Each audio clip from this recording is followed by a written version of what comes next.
J'aime ce passage de Daniel 4, 17, lorsqu'il dit que l'Éternel élève le plus vil des hommes, il donne à qui il lui plaît.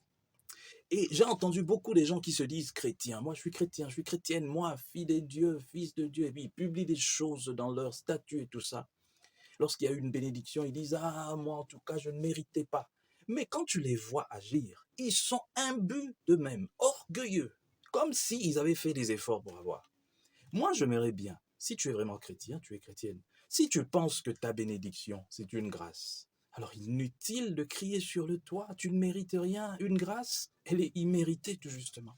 Va découvrir la définition d'une grâce. C'est comme le salut. Personne ne peut dire, moi, par mes efforts, tout ça, être orgueilleux parce que tu es sauvé. Non, c'est une grâce.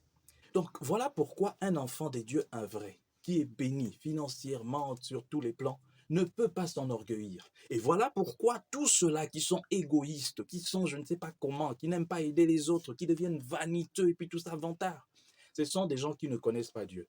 Je suis désolé, si tu penses que c'est Dieu qui t'a élevé, mais que tu continues à être orgueilleux, c'est que c'est pas Dieu, c'est que tu étais allé chercher quelque part, c'est que c'est par tes propres forces.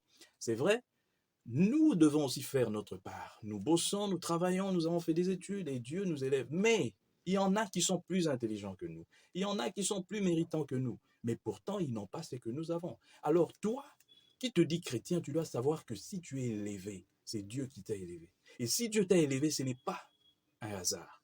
Pense à ceux qui sont en bas. Et je le répète encore, pense à ceux qui sont en bas parce que tu ne seras pas toujours là-haut.